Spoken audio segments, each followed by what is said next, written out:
Before I start this video, I want to show you some crafts so you can find some videos. This is a craft just using two old jars glued together with a little bit of twine around the middle. And these are yarn balls that I scrunched up aluminum foil and then wrapped yarn around them. You could use just Christmas lights inside instead. You can use Christmas balls instead, but this is something that's seasonless, so you can just kind of display it year round. It's always going to look good. This is the craft with just salt inside with glue and some dollar store glass gems. Here's another jar with dollar store glass gems. Here's a jar.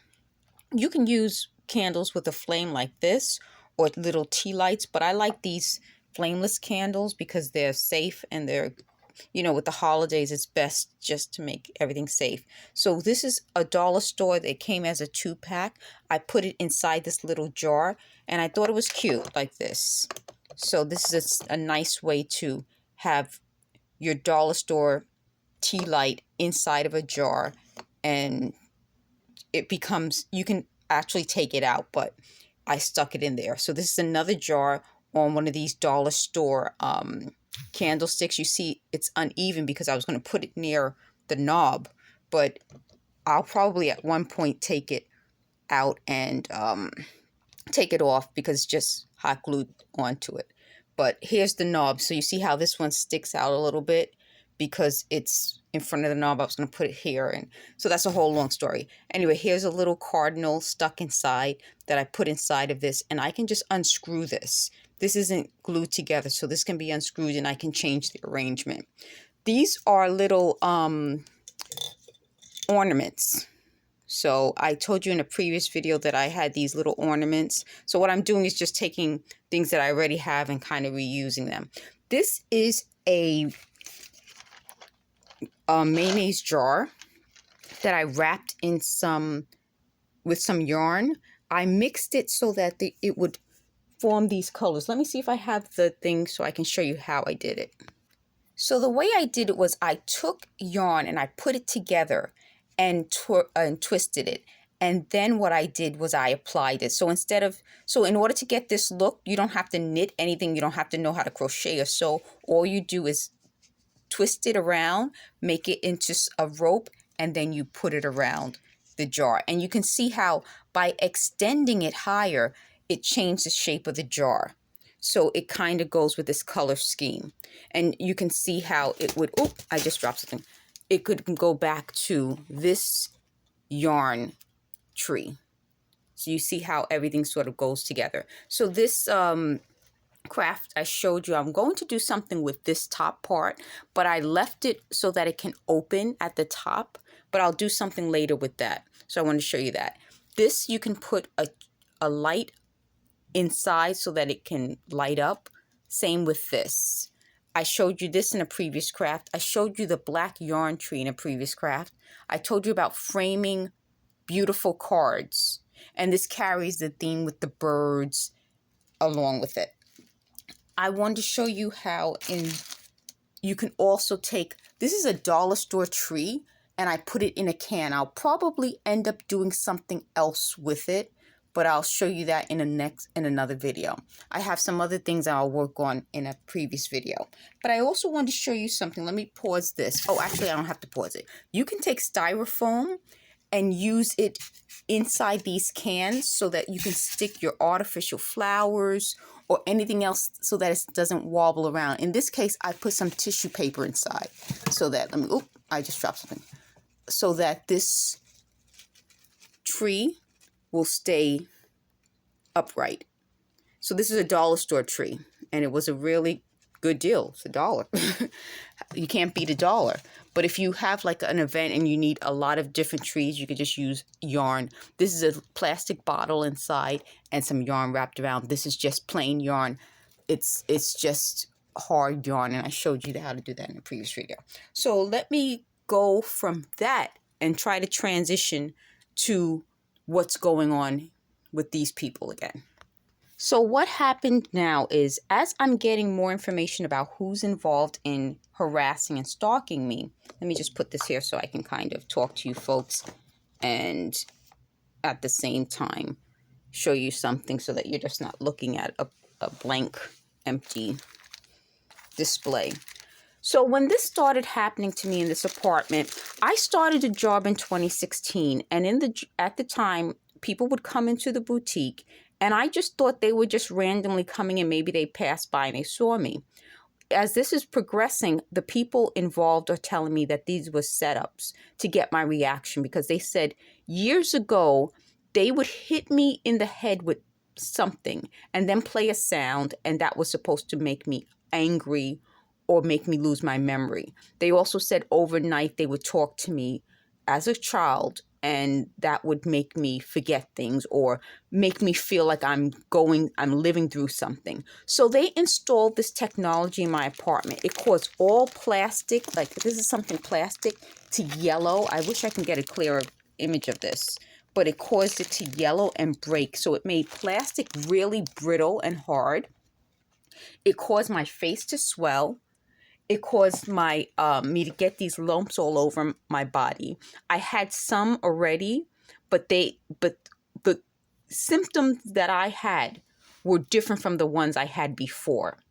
And they can't seem to understand that the lumps that they caused had little marks, dark marks next to them.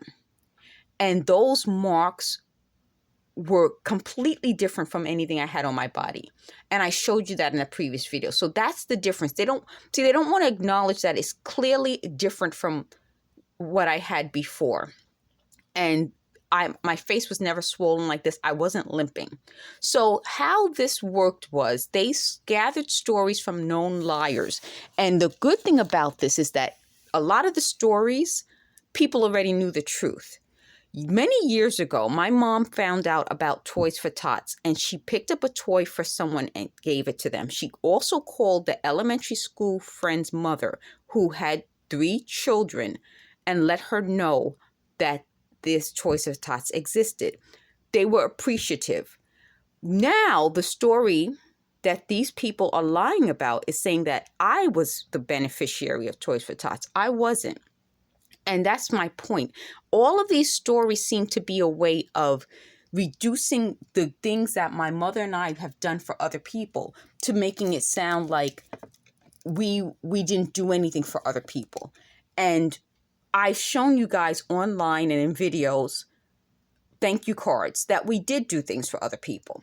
And so what they said was they did this by hitting me in the head, trying to change my memory, and then they wanted me to know what it feels like to not give people things, to not be a generous person. And that's part of how they said this was set up. It was to sort of be a punishment. So they said it was supposed to be reward and punishment, but I was supposed to be punished for not being generous. So unfortunately for them, I have a record of being generous, and I've given. So when I used to give to different charities like Hale House, Toys for Tots, and anytime I could, they thought it was because I was doing it because I benefited from Toys for Tots. No, I was doing it because that's just something I wanted to do. So what I'm saying is there's a level of racism here that it seems to them that as a Black person, if I do something, it isn't to do something because I want to. It's to do something out of some sort of shame, guilt, or because I feel like I owe someone something. No. And so what ended up happening with the Toys for Tots is as I became an adult, I would give for Toys for Tots because it's a wonderful charity. It's a wonderful thing to do. So the next lie they said was my mother's cousin. So my mother has a cousin whose cousin is related to someone. My mother became friends with my mother's cousin's cousin, if that makes sense. So pretty much is this. I'm not related to the person my mother became friends with.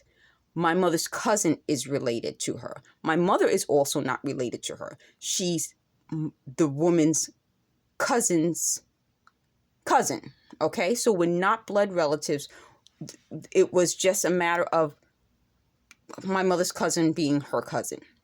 Over the years, they kept in contact. They became friendly. When that woman adopted children, I worked at a high-end store, and I would go shopping in the store to give my mother presents for the children. I was not in contact with the children.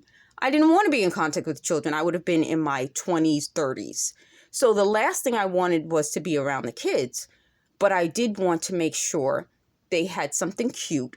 And first of all, you guys already know I like fashion. I like these types of things. It was fun for me. It was something nice to do for someone else.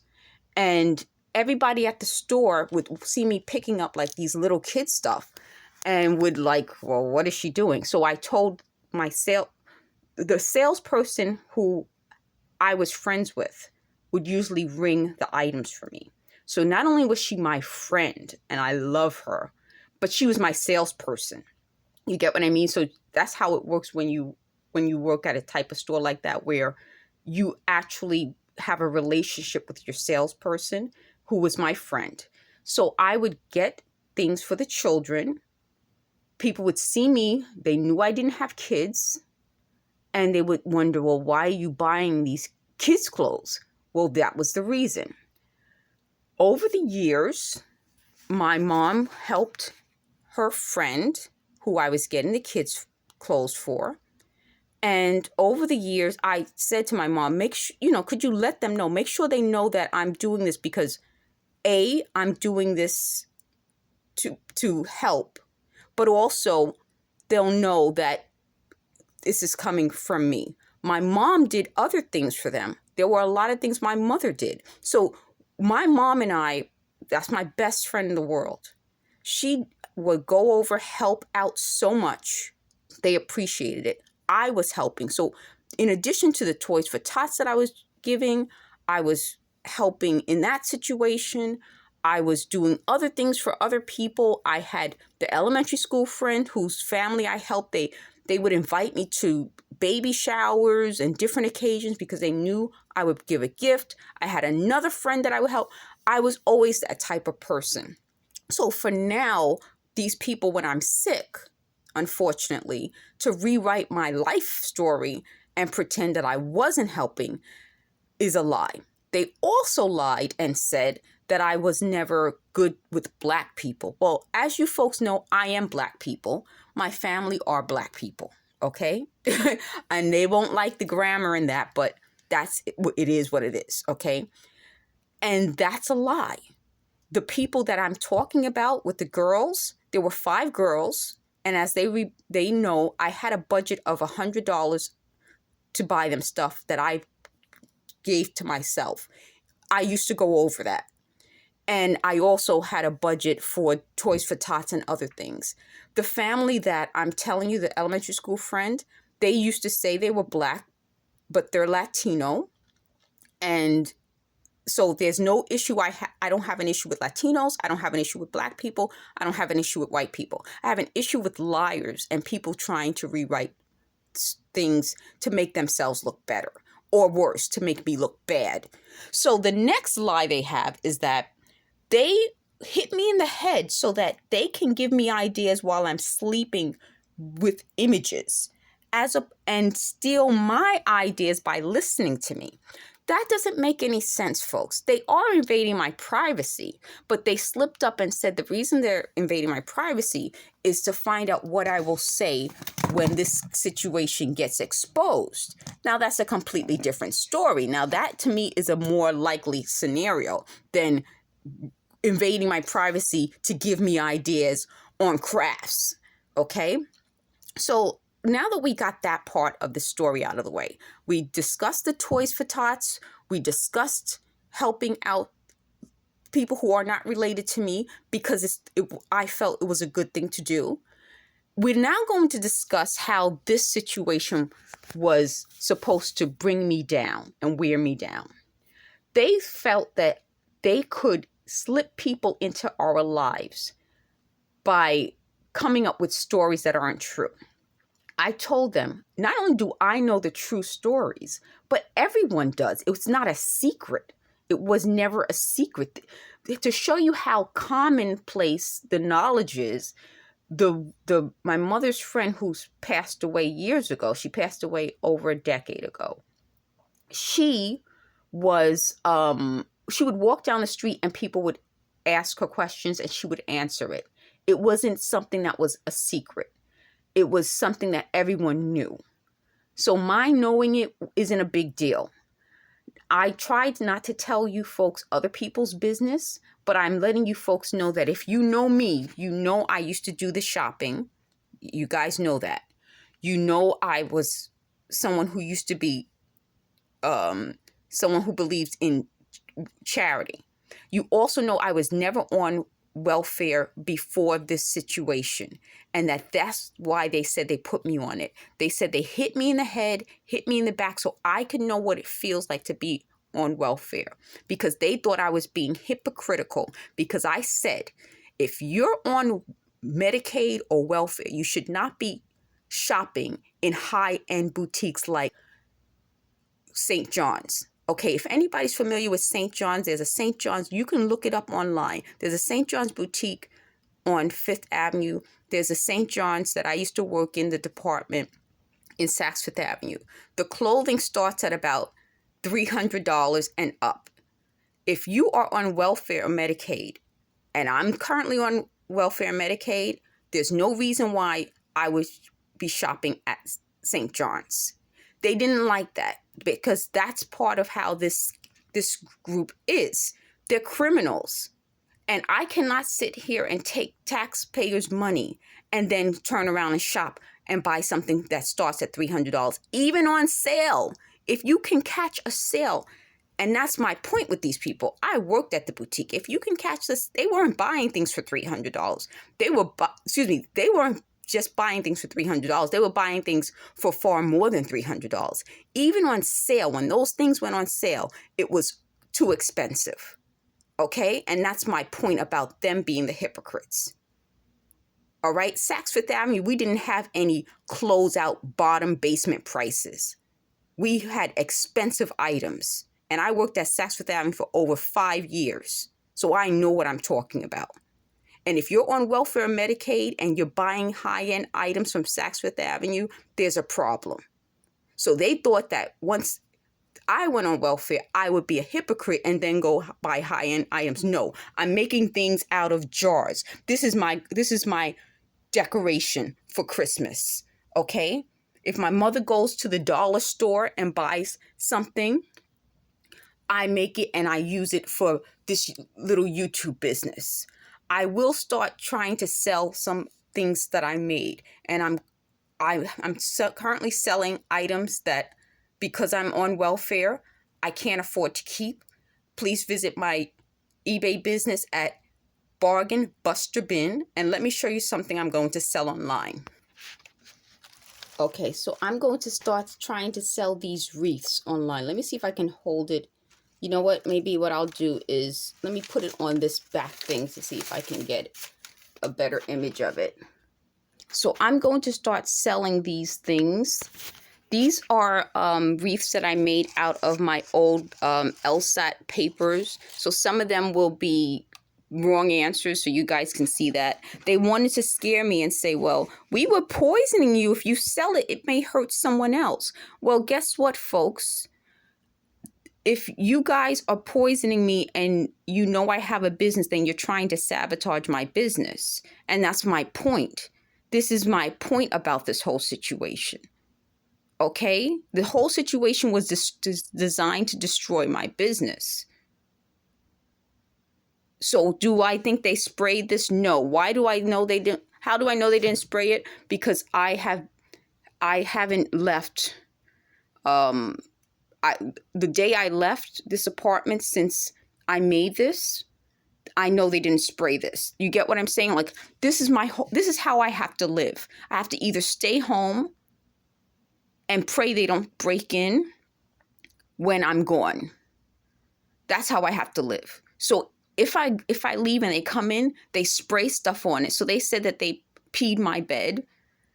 I don't know. I don't know. Like, this is my whole point. But I am going to sell these things because I have to move on and make money. I can't afford not to make money. I can't stay on welfare. Okay? This is the situation they wanted me to stay in, where I'm stuck, not making money, and listening to them. They bang on the walls, they bang upstairs, they bang below, they bang on the sides. That's how I know it's River Bay involved. And I know that this was a way that Lacoste was involved. I'm going to pause this and show you something else. Okay, so here's this. You see how this is clear? I was going to make another one like this, and they managed to damage it by hitting it with something. So you can actually see the marks. I want to see if I can get a better image of it. So you can see. You see these little dents in this? So they said the way this system works is that it heats something. So I'm trying to, it's dark, so I can't really get all of it, but I'll do a picture of it so that you guys can see. And you can actually see the damage. I don't know if you guys see that. So this is happening to my head. So the way they damage this, let me see if I can get it on a darker background so you can see better, is happening to my body. So how do I know it's Lacoste is involved and I can finally say it publicly? Because they said it. And I was able to record it. And all the different setups, they said they said something about some memory bank is supposed to restore my memory bank. They didn't know that I never had that initially. So they were starting it. It wasn't restoring something. I didn't have it. So whoever told them this lied. And when I've been on Twitter adding Lacoste, trying to get some answers, I've been trying to get somebody to tell me what this situation is really about. The things that's starting to make sense now are the things I'm telling you. They wanted to kill me. The health issues that I'm dealing with now are pretty bad. And they tried to say that I had those health issues before. I didn't. I didn't have those health issues before. So they said what they were trying to do is bring in all these different people to lie on me. But I showed you, if you go on my Twitter accounts, at Shamega Johnson and at Cupajara Pro and at Fashion Fun Femme, those are all my Twitter accounts. Nobody else runs them. I run them. You'll notice that I haven't been tweeting on Fashion Fun Femmes, which gives you guys an idea of how it's hard sometimes to run all of the Twitter accounts. But you guys will understand how they brought these people around to discredit me. And when it didn't work, then they tried to change it around to something positive. It's never going to be positive. It's always going to be something negative. So let me see. I think we went through a lot of information. I want to get as much information out there. They said they needed my stories for this. They call it a memory bank. And unfortunately, what happened was because they hired people who lied, the people said they were supposed to be paid $1,000 for the story. And some people were and some people weren't. So they just kept giving more stories, which were lies. So this so-called memory bank, well, first of all, that's a crime, I think. I mean, that sounds like a crime to me. But it's a crime. And I'm in the, they keep saying, well, we wanted you to do a GoFundMe. That's another crime. I mean, for me, it's a crime because I'm getting public assistance. And that's my point. Like, all these suggestions are ways to involve me in criminal activity. I'm trying to get disability. I'm keeping my fingers crossed that it goes through. When I'm calling different businesses and different companies, they're talking in the background. They're interrupting the conversation by banging and making noises and drilling. I'm in the bedroom now, and you hear like a faint noise, but I do my best to try to get rid of all the noise. So I don't know how these people thought they could get away with this.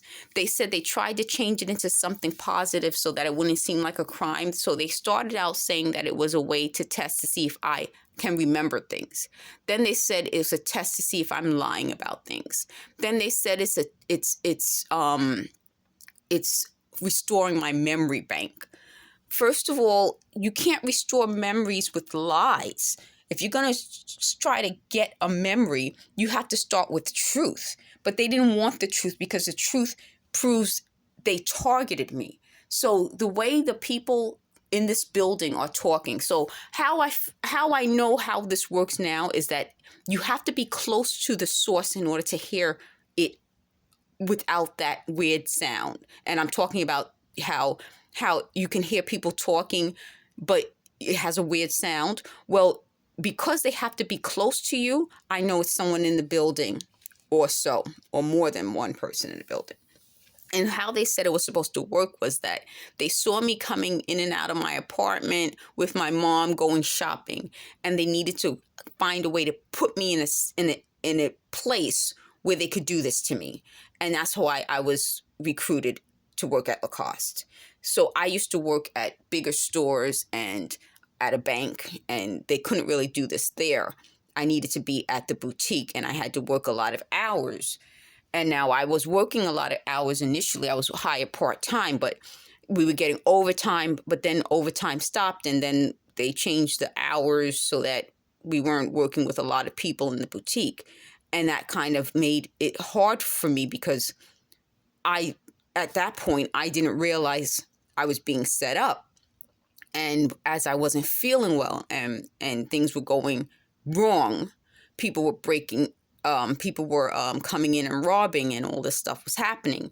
That's when they said they decided to do this reward and punishment. So right there, you see how there's a problem with their story. Now they can't have it both ways. They can't have it that they recruited me to do this to me, and then and it seems like that, yet they don't answer my tweets or they don't contact me. I tried contacting them. They didn't respond. So some of this is getting to the point where it's making sense that the people in the building saying these things must be telling the truth. Because if I'm publicly addressing these matters and it's starting to add up that way, you would think at some point they would address it. And I did send an email in 2018, and I said I would be willing to come back for part-time weekends only. I didn't hear from them. So that was around the time this was happening, and it got progressively worse, but they never contacted me about this. They never responded to my tweets. And so obviously there's something going on here that I'm going to keep addressing. So I will start soon protesting. I don't want to talk about the medical diagnosis I got recently, which is pretty bad, more than one. But I will start my outside protesting, picketing.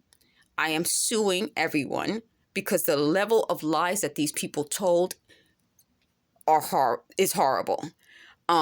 They brought people into my life, like people would show up at the boutique like I hadn't seen in ages. And I just thought, oh, this is strange.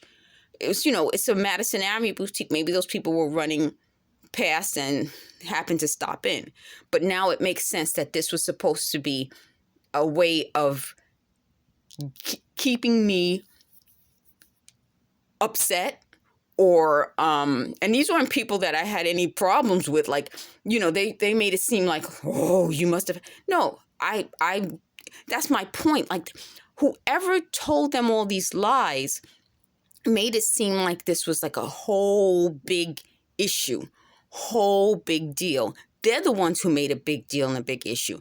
And if the people got their facts straight, they never would have done this. They never would have done this. So to show you how stupid they are, they start lying about things. Then they said they're going to make it so they're going to lie and then do something to make it happen. So earlier today, I was so angry, and I'm like, you folks, you know how when you get angry, right? They're like, we're going to record it and release it publicly. Go ahead, do it. That's my point. How am I the person publicly saying all of this stuff and telling the world this, and they're not? How could you folks not be the ones doing it publicly? What are you hiding? You must be up to no good if you're hiding. I'm up to good. Up to good. Okay? That's why I'm not hiding. So I just want to end this video with that I'm not hiding. I'm doing things publicly. They invaded my privacy. They put all this equipment into my bedroom, so every time I'm in here, something hits me in the head. It hits the top of my head, behind my ears, and right, you know where your spine is? That's why I'm not even going to tell you folks that yet. That's how bad this situation is. That's how bad the situation is. But let me just warn you folks. If you folks ever get hit near your spine at the bottom where your hairline ends and your neck starts, that is designed to make you angry, enraged, okay? That's how bad this situation is. Most people would not have known that. That's not something that everybody in the world happens to know. You either have to have experienced it or you have to be the one doing it. I'm the one experiencing it. And the anger and rage I feel right now, I wish I could put in a video. So they said, oh, you're going to say, you said things when you were angry that you'll regret. I regret none of it. I regret none of it. I called them every name in the book, and I wish I had another book to find new names and more names. So I'm finally going to get this story out so that the people, they tried to kill me. They tried to kill me. And if you follow me on Twitter, they said, well, why don't you take screenshots of the people responding to you on Twitter? Why would I have to? That's my point. I don't have to take screenshots. This is now becoming so public because I spread it.